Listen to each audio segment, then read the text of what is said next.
नमस्कार, मैं अंजलि मिश्रा। स्वागत है आप सभी का द न्यूज में। इस वक्त की बड़ी खबर सामने आ रही है। संदेशखाली मामले में कलकत्ता हाई कोर्ट से ममता सरकार को बड़ा झटका लगा है। जी हां, बिल्कुल सही सुना आपने। संदेशखाली मामले में ममता सरकार को जो है हाई कोर्ट से बड़ा झटका लगा है और शाहजहां शेख को आज शाम तक सीबीआई को सौंपने के आदेश जो है दे दिए गए हैं। जी हाँ, बिल्कुल सही सुना आपने। सीबीआई को शाहजहां शेख को आप सौंपे, ऐसे आदेश जो है दे दिए गए हैं और यह अपने आप में बहुत बड़ी बात है कि किस तरीके से जो है इस वक्त सिचुएशन देखने के लिए मिल रही है। और लगातार कहा जा रहा था कि सीबीआई को अगर ये नहीं दिया गया, सीबीआई अगर इस मामले की जांच नहीं करेगी तो सिचुएशन जो है खराब हो सकते हैं। राज्य की पुलिस जो है पूरी तरीके से छेड़छाड़ कर सकती है जो भी सबूत है उनके साथ। और आखिरकार अब कलकत्ता हाईकोर्ट ने यह बड़ा फैसला सुना दिया है। संदेशखाली मामले पर बंगाल की ममता सरकार ने हाईकोर्ट से झटका लगा है।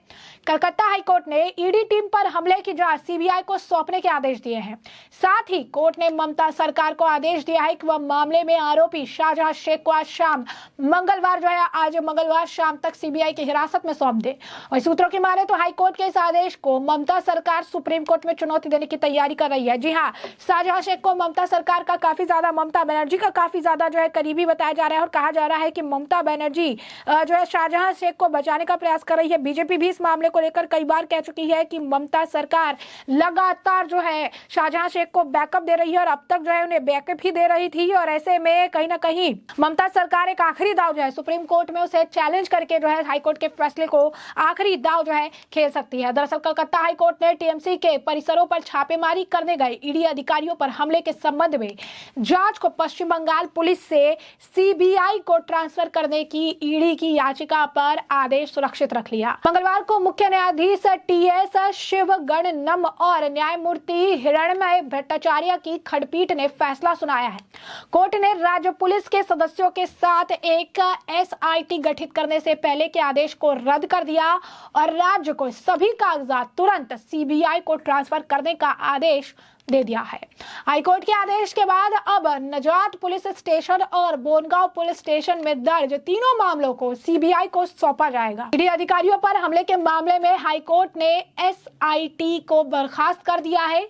ईडी ने हाईकोर्ट में दी ये दलील। तो आपको बता दें कि ईडी की तरफ से हाईकोर्ट में पेश हुए अतिरिक्त सॉलिसिटर जनरल एसवी राजू ने दलील देते हुए राज्य पुलिस पक्षपाती होने का आरोप लगाया। उन्होंने कोर्ट को बताया था कि 5 जनवरी को संदेशखाली में लगभग 1000 लोगों की भीड़ द्वारा अपने अधिकारियों पर किए गए हमले पर ईडी की एफआईआर के बाद जानबूझकर शेख को गिरफ्तार किया गया, जबकि उनके खिलाफ 40 से अधिक दर्ज अन्य मामलों में वर्षों से लंबित है और अभी तक इन मामलों में कोई कार्रवाई नहीं की गई थी।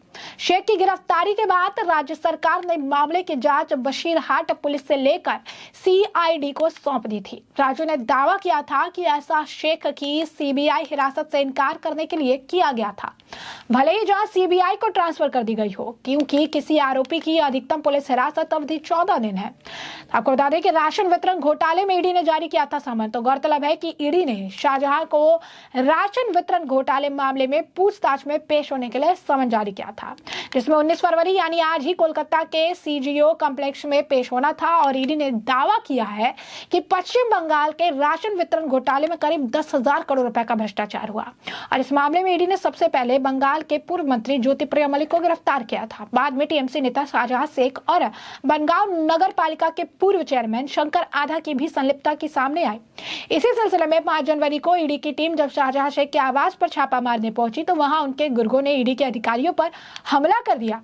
और हमले के बाद जो है ये मामला जो है काफी ज्यादा सुर्खियों में आया और तब से लगातार जो है प्रयास किए जा रहे हैं। लगातार जो है इस मामले को लाइट में लाने का प्रयास किया गया, लगातार जो है चीजें देखने के लिए मिली, जिसके बाद अब अगर आप देखेंगे तो अब प्रतिक्रियाएं भी आनी शुरू हो चुकी है, क्योंकि अब कलकत्ता हाई कोर्ट ने आज शाम तक का समय दिया है सरकार को और ममता सरकार को, और कहा है कि सीबीआई को सारे डॉक्यूमेंट जो है इसके साथ तो शेख शाहजहां को सीबीआई के हैंडओवर करने की बात उन्होंने कही है। जिसके बाद अब लगातार जो है इस मामले पर रिएक्शंस देखने के लिए मिल रहे हैं और शेख शाहजहां के खिलाफ ये की गई कड़ी टिप्पणी को जो है ममता सरकार पर करारा तमाचा बताया जा रहा है। और कहा जा रहा है कि जिस तरीके से शेख शाहजहां के साथ जो चीजें हो रही है या जो होने वाली है है उसके लिए कहीं ना कहीं पूरी तरीके से जो है ममता सरकार भी जिम्मेदार है। और अब इस मामले को लेकर बीजेपी के नेता सुकांत मजूमदार ने भी प्रतिक्रिया दी है, जहां पर उन्होंने पोस्ट करके जो है कलकत्ता हाईकोर्ट के फैसले का स्वागत किया है और साथ ही साथ उन्होंने कहा है कि अब आखिरकार अब जाकर जो है संदेशखाली के लोगों को पूरी तरीके से जो है अब उन्हें जस्टिस मिलेगा। उनके साथ जो है चीजें जिस तरीके से देखने के लिए मिल रही है, अब उन्हें जाके आखिरकार राहत मिलेगी, अब सच्चाई जो है सामने आएगी और ममता बनर्जी सरकार जो है बेनकाब हो जाएगी। वहीं बीजेपी के नेता अमित मालविया ने भी इस मामले को लेकर पोस्ट डालकर लिखा कि कलकत्ता हाई कोर्ट ने पश्चिम बंगाल सरकार को शेख शाहजहां की कस्टडी जो है सीबीआई को देने के लिए कहा है। ममता बनर्जी के करीबी जो है संदेशखाली मामले में आरोपी को अब सीबीआई को सौंपा जाएगा। ममता बनर्जी सरकार इसे वीवीआईपी की तरह ट्रीट कर रही थी और आखिरकार पश्चिम बंगाल की जनता जो है वो फाइट कर रही थी और अब बीजेपी बंगाल जो है बंगाल को फिर से वापस लेने के लिए अब पूरी तरीके से लड़ाई जो है लड़ रही है। तो कहीं ना कहीं अगर आप देखेंगे तो लगातार जो है इस मामले पर प्रतिक्रिया देखने के लिए मिल रही है, लगातार जो है रिएक्शंस देखने के लिए मिल रहे हैं और इसे एक बहुत आप कहिए कि एक बड़ा जीत भी जो है बताया जा रहा है कि आखिरकार इस मामले को अब सीबीआई जो है हैंडल करेगी और अब इस मामले में कई सारे बड़े खुलासे होंगे, कई सारे जो तथ्य हैं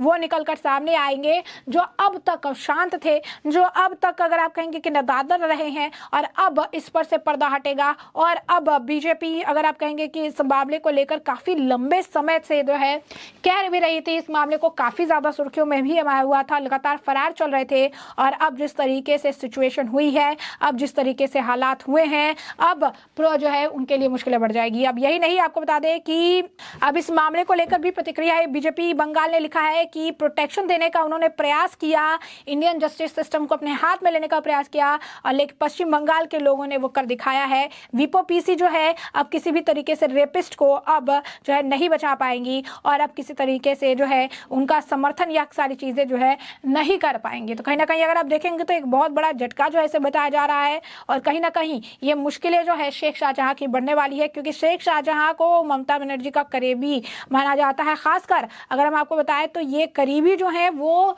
अभिषेक बैनर्जी के भी बताए जाते हैं और जिस तरीके से अब शेख शाहजहां को कस्टडी में भेजा गया है, अब उस फैसले का लगातार स्वागत किया जा रहा है। आपको बता दें कि लीडर ऑफ अपोजिशन यानी शुभेंदु अधिकारी ने भी कलकत्ता हाईकोर्ट के फैसले का जो है पूरी तरीके से उन्होंने स्वागत किया है और स्वागत करते हुए उन्होंने भी पोस्ट डाला है और पोस्ट डालकर उन्होंने भी लिखा कि माननीय कलकत्ता उच्च न्यायालय ने संदेशखाली और बोनगांव में ईडी अधिकारी पर हमले से संबंधित सीआईडी जांच को अब सीबीआई को स्थानांतरित करने का एक बार फिर पश्चिम बंगाल के विफल राज्य और उनके जो है समझौतावादी पुलिस तंत्र को उजागर कर दिया है।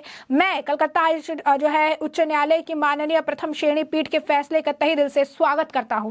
तो लगातार जैसा कि हमने आपको कहा कि रिएक्शंस जो है देखने के लिए मिल रहे हैं और इस फैसले का जो है लगातार बीजेपी स्वागत कर रही है और कह रही है कि अब जो है खुलासा होगा, अब जो इससे जुड़ी चीजें हैं, राशन घोटाला जो 10,000 करोड़ का बताया जा रहा है उससे जुड़ी हुई बातें सामने आएगी और संदेशखाली में जो औरतों के साथ इसने घिनौने काम किए हैं इसका भी अब लेखा जोखा जो है किया जाएगा। तो ऐसे में हमने आपको जो पूरा मामला है बड़े विस्तार से बताया कि मामला क्या है, उस मामले पर बात की भी जो राय हो कमेंट सेक्शन में कमेंट करके जरूर से जरूर साझा करिएगा।